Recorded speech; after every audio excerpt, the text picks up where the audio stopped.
u tal-Ispiritu Santu, il-grazzja ta' Sidna Ġesu Kristu, l-imħabba t'Alla u l-għaqda fl-Ispiritu Santu tkun magħkom ilkoll.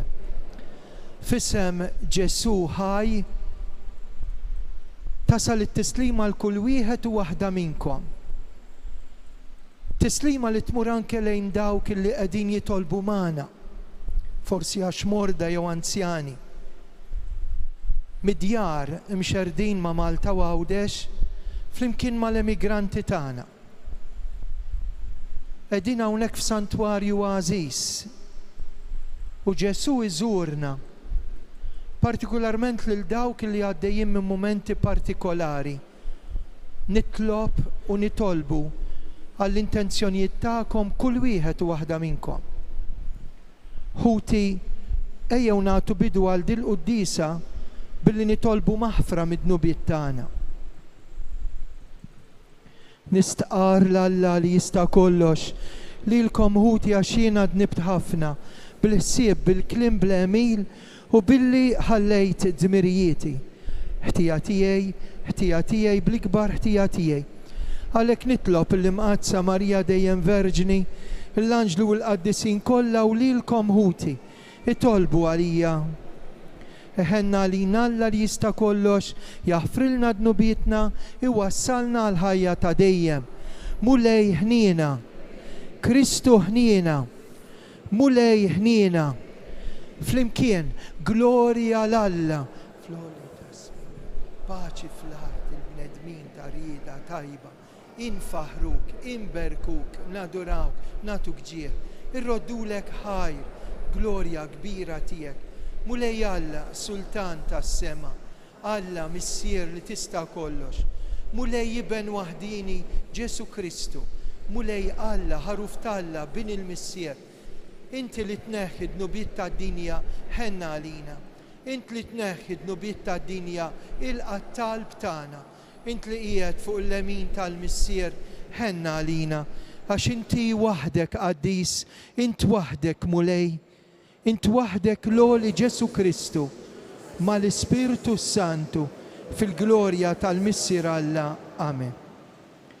Nitolbu. U Alla, inti ġbart id-digriti tal-liġi mqazza fil-kmandament tal-imħabba tiegħek u tal-proxmu.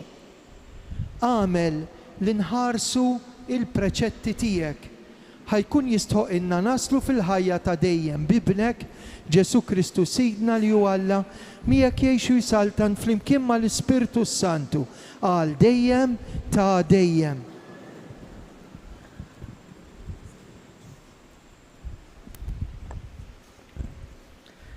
Qari mill-ktieb tal-Erf.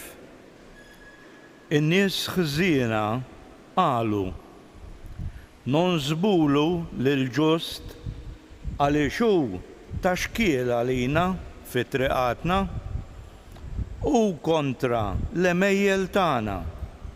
Iċanfarna għax niksru l-liġi. Jixlina għax immorru kontra it-tagħlim li ħadna. Ħanaraw u x'veru kliemu. Naraw fl-aħħar se jsir minnu. Jekk il-ġust u iben Alla, jaqbes għalih Alla u jeħilsu minit l-edewwa tiegħu. Inġarbuh bit-tajjir u l-muħrija biex naraw xi tjubija għandu u nkejlu sa fejn jasal sabru. Naqtawilu għal-mewt b'mistħija għax kif jgħidu għandu min iħarsu. Il-kelma tal-mulej. Għas-salm responsorjali nwieġbu il-mulej u dak li jżomni. Bismek o Alla salvani, għamilli ħaq bil-qawwa tiegħek. Isma' o Alla it-talba tiegħi, għati widen għal kliem fommi. Mulej u dak għax nies gburin għamu kontrija, nies kefrin jonżbu li ħajti, ma jżommux l-Alla qudiem għajnejhom. Il-mulej u dak. Ara, Alla l-għajnuna tiegħi, il-mulej u dak illi jżommni. Min qalbi nofrilek is-sagrifiċċju, inrod ħajr lill-ismek għax hu tajjeb. Il-mulej u dak.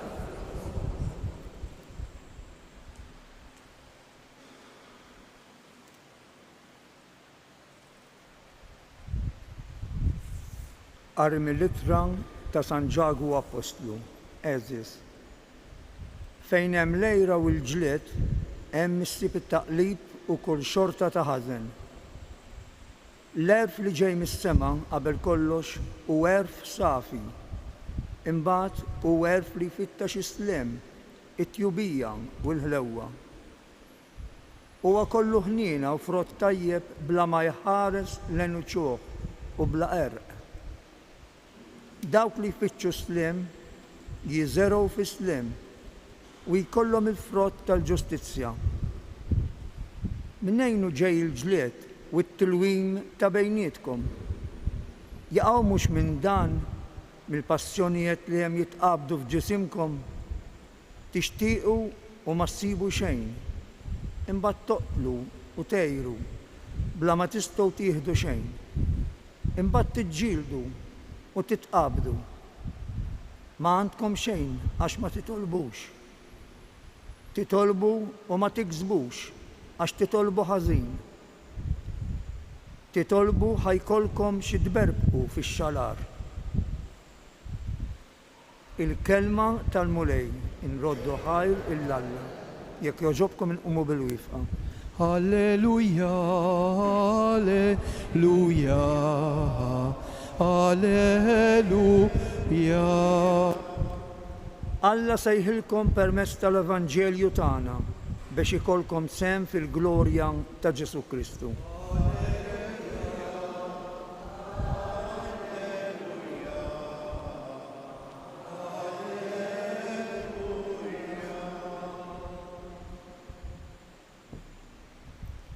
Il-mulej ma'kom. Qari mill-Vanġelu skont San Mark.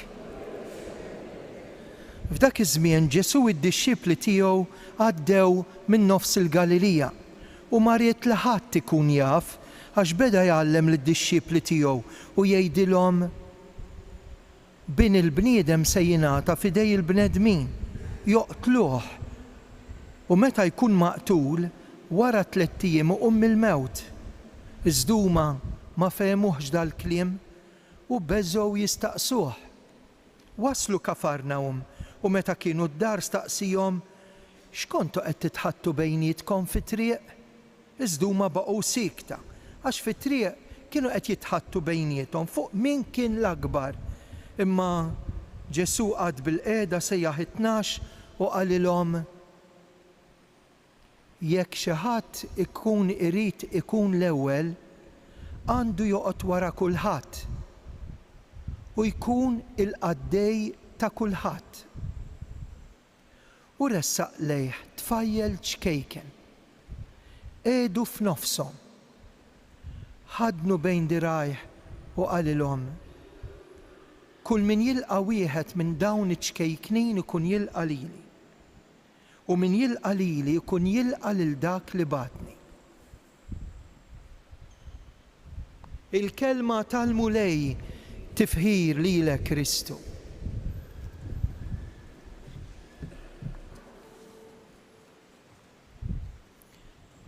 Illum se naqraw ittra li fiha ċerta importanza. Ittra miktuba mill-isqof tagħna Anton li qed jibgħat lill-komunitajiet kollha. Għax wasal iż-żmien illi l-isqof jagħmel dik li jgħidula vista pastorali, jiġifieri dak li jagħmel matul is-sena kollha b'tant imħabba u tant dedikazzjoni issa jiffukah ftit iktar fuq kull komunità. L-14 il-parroċċa li hawn hawnhekk Għawdex se jsibu din iż-żjara f'mumenti partikolari biex ir-raj iwettaq il-merħla. Isimgħu din l-ittra kemm hi sabiħa li totta l kulħadd. Anke dawk li qegħdin tisimgħuni minn parroċċi jew minn Malta jew barra minn Malta, għaliex ir-rabta tar-raj mal-merħla u l-merħra mar-raj hija xi ħaġa importanti ħafna. L-ittra jisimha daħal biex joqgħod magħhom Ġesu li jidħol għand id-dixxipli ta' Emmaus. Mhux dejjem faċli għalina narfu li Ġesu qiegħed fostna b'mod speċjali.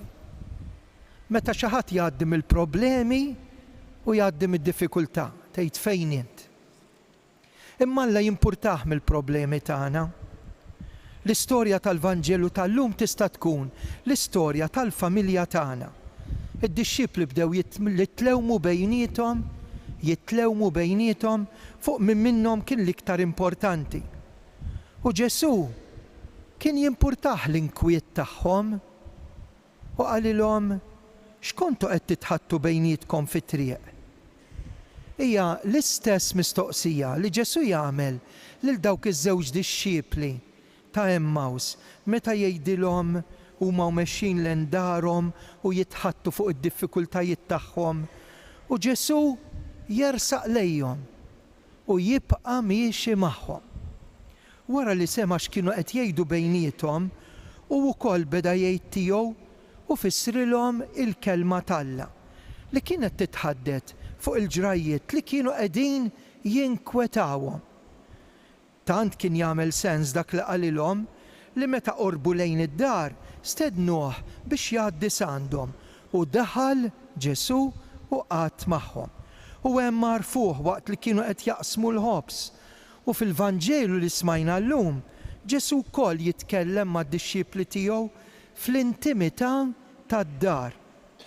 Lil Ġesu narfuh tassew meta nistednuh biex jiġi d-dar u nħalluh isir parti mill-familja tagħna. Alla jinteressah minna, veru, minn dak li jħossu, minn dak li qed jiġrilna. Fil-Bibja tinħass ix-xewqa ta' Alla li jkun mal-bniedem. Sa mill-bidunet Alla jippassiġġa fil-ġnien tal-Eden ma' Adam u Eva u jsejjaħ nies bħal Abram, bħal Mosè, profeti u jarrafhom l-imħabba tiegħu. Għax Alla dejjem iħares biex jara, jissemma biex jara fil-qrib tal-familja tagħna. Saħansitra jasal biex jiġi fostna l-bnedmin u hekk stajna narawh, immissuh, nisimgħuh u fuq kollox inħossu l-imħabba tiegħu lis-salvana. Bir-raġun il-Papa għall-ġublew tat-tama li ġej jgħid aħna pellegrini tat-tama u l-miġja ta' Ġesu fostna mixajr wirja ta' tama li l-missier għandu lejna u fina il-bnedmin. Il-Vanġeli għalmuna li Ġesu idawlilna l-ġrajiet ta' ħajjitna bil-kelma u l-istorja tiegħu jieħu ħsiebna u tant jieħu ħsiebna li wasal biex jitla fuq is-salib u jagħti ħajtu għalina għax Alla huwa magħna Immanuel billi huwa irxoxt imqajjem mill-mewt jibqa' magħna ma ħajħallina qatt u jgħid ara jien magħkom dejjem sal-aħħar ta' żmien.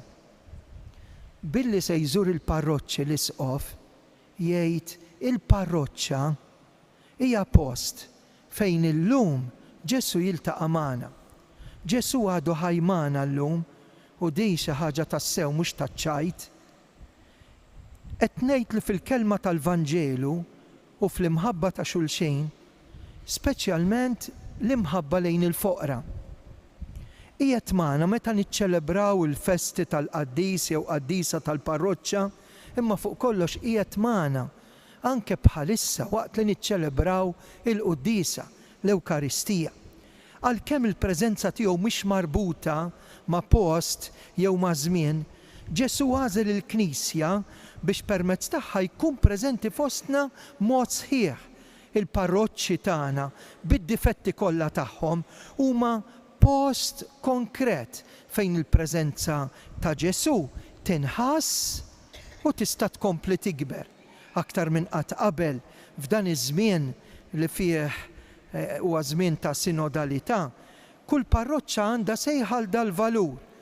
L-arċipriet jew il-kappillan mas saċerdoti u l-lajċi impenjati u dawk li attendu għal qudiesa, it-tfal tal-katekiżmu, il-gruppi tal-adolescenti, iż-żgħażagħ, il-gruppi u l-għaqdiet, il-familji kollha li jirċevew is-sagramenti, l-anzjani, il-morda kollha tal-lokalità, il-kattoliċi minn pajjiż għal ieħor, dawn jiffurmaw fil-parroċċi tagħna il-preżenza ta' Ġesu biex ngħinu l-xulxin nagħmlu esperjenza ta' Ġesu waqt is-saċerdot li jqaddes fil-liturġija, profeta li jħabbar aħbar tajba, raj li jieħu ħsieb anke lil minnu dajjef u minnu batut. Għal din ir-raġuni sa mill-bidu l-Knisja, partikolarment l-isqfijiet, jagħmlu vista pastorali fil-komunitajiet fejn hemm l-insara biex jisimgħuhom, jifhmuhom u jgħinuhom jissaħħu bħala dixxipli ta' Ġesu. Fl-Atti tal-Apostli naqraw kif Pietru, Pawlu, Luqa, Barnaba, Timotju minn żmien għal żmien kienu jżuru l-komunitajiet insara u jwettquhom u jsaħħuhom. Matul is-snin l-isqfijiet tad-dijoċesi għamlu l-ħila tagħhom biex minn żmien għal żmien ikunu qrib is-saċerdoti, il-komunitajiet parrokjali permezz tal-vista pastorali. Hekk kien għamel il-Kardinal Mario Grech meta kien rajta din il-Knisja lokali, meta wettaq vista pastorali fl-2013-2015. Il-grazzja ta' din il-vista pastorali min Ottubru li ġej se jkollna hawnhekk Għawdex, il-grazzja tal-vista pastorali.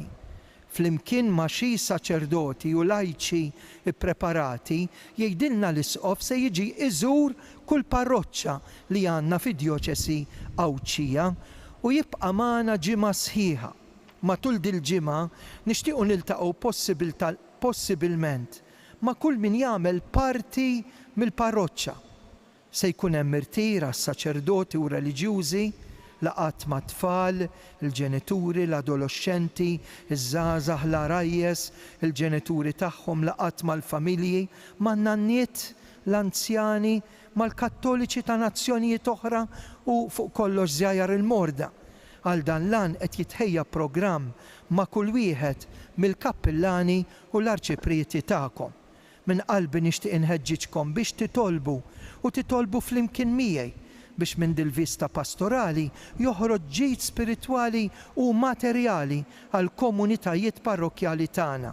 Nixtieq li kull parroċċa tpoġġi l-vista pastorali taħt il-protezzjoni tal-qaddis patrun jew qaddisa patruna tagħha.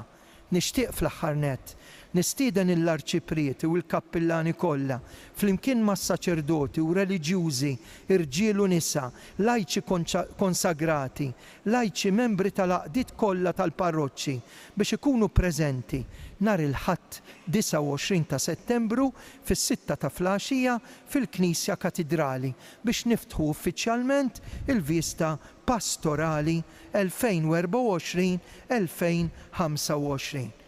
Natikom il-barka tiegħi qed jgħidilna l-isqof Anton Tewma.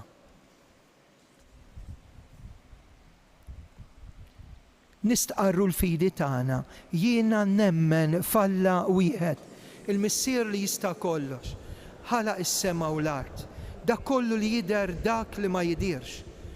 Mulej wieħed Ġesu Kristu, iben waħdini ta' Alla, imnissel mill-missier qabel f'kull żmien. Alla minn Alla, dawl minn dawl, Alla veru minn Alla veru. Imnissel mhux magħmul, natura waħda mal-missieru bih sar kollox. Niżel mis-smewiet għalina l-bnedmin għal-fidwa tagħna. Ħal-ġisem bis-seta tal-Ispirtu Santu minn Marja Verġni sar bniedem. Salbuh għalina, bata taħt Ponzju Pilatu, mietu difnuh, u fit-tielet jum qam minn bejn l-imwiet skont il-kotba mqazza. Tela s-sema, qiegħed fuq il-lemin tal-Missier. Għandu jerġa' jiġi fil-glorja biex jagħmel ħaq mill-ħajjin u l-mejtin. Is-saltna tiegħu ma jkollix tmiem. L-Ispiritu Santu mulej li jagħti ħajja. Ġej mill-Missier u mill-Liben. Li jum jum mweġġaħ flimkien mal-Missier u mal-Liben. U tkellem f'hom il-profeti. Knisja waħda qaddisa kattolika apostolika. Nistqar mudija waħda l-maħfra ta' dnubiet. Nistenna l-qawma mill-imwiet u l-ħajja żmien li ġej. Issa li smajna l-kelma ta' Alla u l-kelma tar-raj spiritwali tagħna. Ejjew nresqu l-kelma tagħna lil Alla. Nibdew biex nitolbuha l-isqof tagħna Anton waqt li ġej jiżurna iwettaqna bil-kelma tiegħu, bil-preżenza tiegħu biex il-komunitajiet tagħna, partikolarment il-parroċċi tad-djoċesi tagħna, ikunu sinjal ħaj ta' Alla preżenti li jinteressah mill-problemi u l-mart tagħna. Nitolbu ismana. Waqt li aħna qegħdin hawn id-dinja għaddejja minn diversi gwerer, partikolarment il-Libanu, il-lingwa ta' dawn in-nies li tixbaħ tant il-Malti.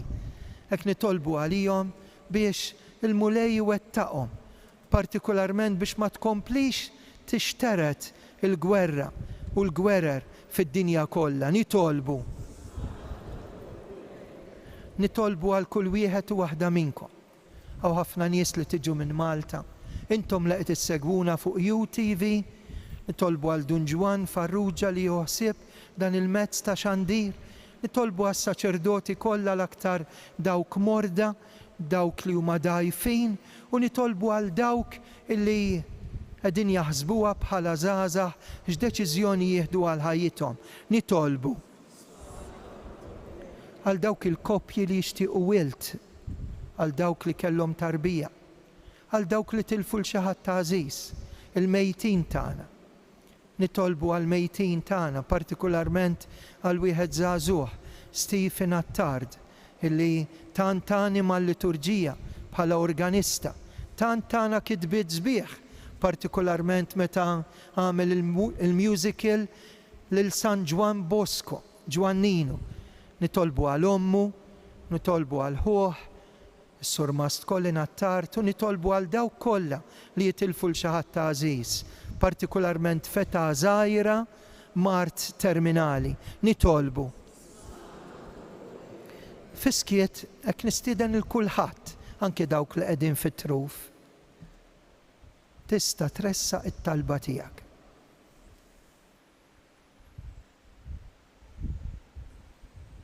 Dan nitolbulek bi Kristu Sidna.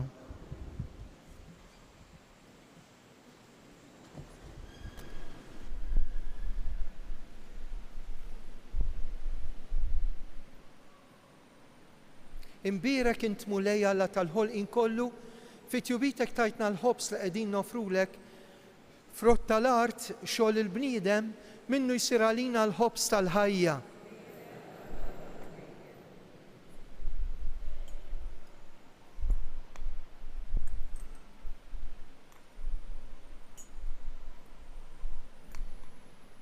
Imbierek int mulej Alla tal-ħolqien kollu, fit-tjubitek tajtna l-imbit li qegħdin nofrulek frott id-dilja xogħol il-bniedem minnu jsir għalina x-xorb tar-ruħ. Imbierek Alla.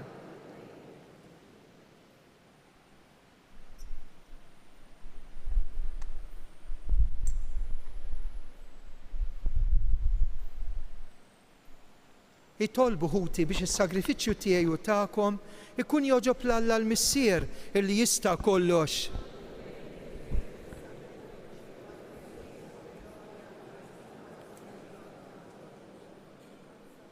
Fil-ħnina tiegħek mulej ilqa l-offerti tal-poplu tiegħek, anke ta' din il-familja. Ħalli bihom niksbu f'dawn is-sagramenti dak li nistqarru bil-fidi minn qalbna bi Kristu Sidna. Il-mulej magħkom. Nerfgħu qlubna l fuq. Niżżu ħajr lill-mulej Alla tagħna. Ek sewa, ek xira li dejjem u kull imkien inroddulek ħaj. Mulej, tajjeb u taġita s-salvazzjoni tagħna. Bid-dem ta' ibnek, bil-qawwa tal-Ispirtu Santu, ġbart miegħek il-uliedek li id-dnub kien xerridhom u bedhom minnek. Għalhekk mal-anġli u mal-qaddisin infaħruk u bil-qalb flimkien intennulek. Qaddis. Mulej Alla tal-eżerċti. Osanna fl-oli tas-smewiet. Osanna fl-oli tas-smewiet. Qaddis tas-sew int mulej intlajn ta' kull qdusija. Qaddes għalhekk nitolbuk daw l-offerti bil-barka tal-Ispirtu tiegħek. Isiru għalina l-ġisem u d-dem ta' Sidna Ġesu Kristu.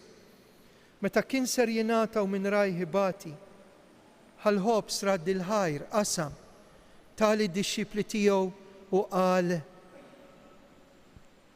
ħudu u kulu il-koll minn dan. Għax dan huwa ġismi li jingħata għalikom.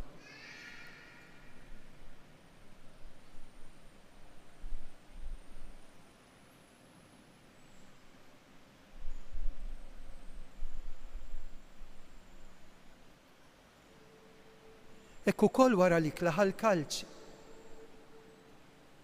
Reġa' radd il-ħajr tal-dixxipli tiegħu qal: ħudu ixorbu minnu il-koll, għax dan huwa il-kalċi ta' demmi.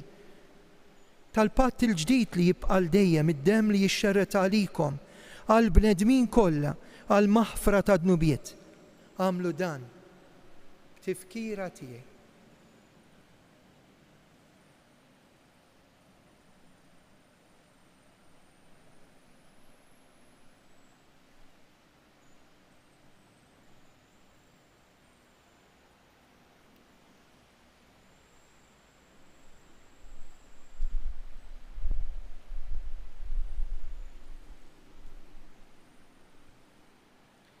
Dan hu il-misteru tal-fidi inħabbru, nxandru. Nistennewk. Għalhekk aħna u nagħmlu dan tifkira tal-mewt u l-qawmien ta' Sidna Ġesu, nofrulek il-ħobs tal-ħajja u l-kalċi tas-salvazzjoni u rroddulek ħajr għax oġbok tilqana hawn quddiemek biex naqduk. Miċ-ċokontana nitolbu li l-Ispirtu Santu jaqadna ġisem wieħed lilna li nieħdu semm il-ġisem mid-dem ta' Kristu. Mulej jiftakar fil-Knisja tiegħek imxerda mad-dinja kollha, wettaqa' fl-imħabba mal-Papa Franġisk, l-isqof tagħna Anton u l-ministri tiegħek kollha. U issa nitolbuk tiftakar f'ħutna li raqdu bit-tama tal-qawmien. Ftakar fil-mejtin kollha. Daħħalhom quddiemek fid-dawl tas-sebħ tiegħek. Ħenna għalina il-koll nitolbuk. Għati lilna u koll il-wirt tal-ħajja ta' dejjem. Mal-Verġini mqazzom Malla Marija, San Giuseppe, l-Apostli, San George Preka, il-qaddisin kollha li jgħixu fl-ħbiberja tiegħek sa mill-bidu tad-din jagħmel li magħhom infaħruk u nsebħuk. Ġesu Kristu ibnek. Bi Kristu ma' Kristu u fi Kristu. Jingħata lilek Alla missier li tista' kollox. Flimkien mal-Ispirtu Santu, kull ġih kull glorja għal dejjem ta' dejjem. Amen. Għanna l-Ġesu, namlu l-qalb u ntennu t-talba ta' salvazzjoni tagħna, missierna. Tiġi salna, ikun li tridin. Ħobżna ta' kull jum għatina għanna. Aħfrilna d-nubietna għal-mana. Eħlisna nitolbuk mulej minn kull deni, għatina fit-tiba l-ħnina tijak paċi fi żmienna. Inkunu ħilsa dejjem midnub imħarsa minn kull xorta tankwiet. Aħna u nistennew u nittamaw lejna u l-miġja tas-Salvatur tagħna Ġesu Kristu. U lej Ġesu dak li qed l-apostli qed tgħidu lilna nħallilkom islim, natikom islim tiegħi tħaresx lejn dnubietna, iżda ħares li l-fidi tal-Knisja tiegħek għat jaslimu laqda li jintrit fi li tgħix fis-Saltan għal dejjem ta' dejjem. Paċi tal-mulej tkun dejjem magħkom. Għatu l-paċi xulxejn.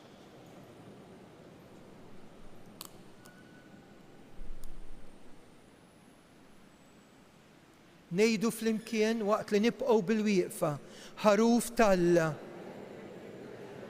Ħenna għalina. Ħaruf talla li tneħħi d-nubiet tad-dinja. Ħenna għalina. Ħaruf talla li tneħħi d-nubiet tad-dinja. Dan hu Ġesu, ir-raj it-tajjeb. Ħaruf talla li jneħħi d-nubiet tad-dinja. Ħen jindawk mistiedna għal din l-ikla tal-ħaruf mulej.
Moment għażiż ħafna.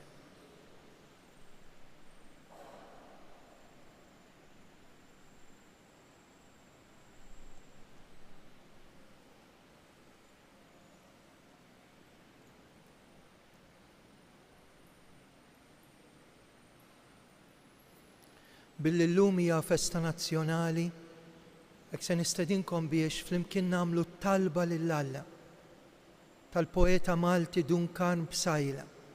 Dawk il-kelmiet sbieħ li għandna fl-innu Malti u nitolbu l-barka fuq art welidna. Nixtieq li kulħadd ikanta. Li dilar elwa l-om li tatna jisima ħares mulej kif dejjem jintari jist ftakar li la bilo la dawli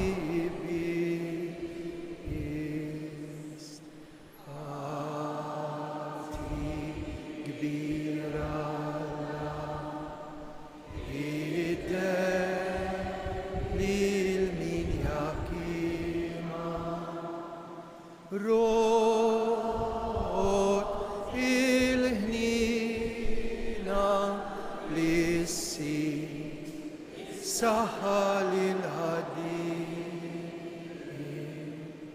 sedda ila da fil-ma għal-tinu isli nitolbu. Mulej inti tmana b'da s-sagrament fit-tiba tiegħek atina l-għajnuna biex bis-saħħa ta' dawn il-misteri u bl-imġiba tajba tagħna niksbu l-frott spiritwali li għandna bżonn bi Kristu Sidna kif aħna mdorrijin nagħmlu għal min irid minkom mhux bil-fors. Fl-aħħar tal-Quddisa ngħidu 3 Ave Marijiet.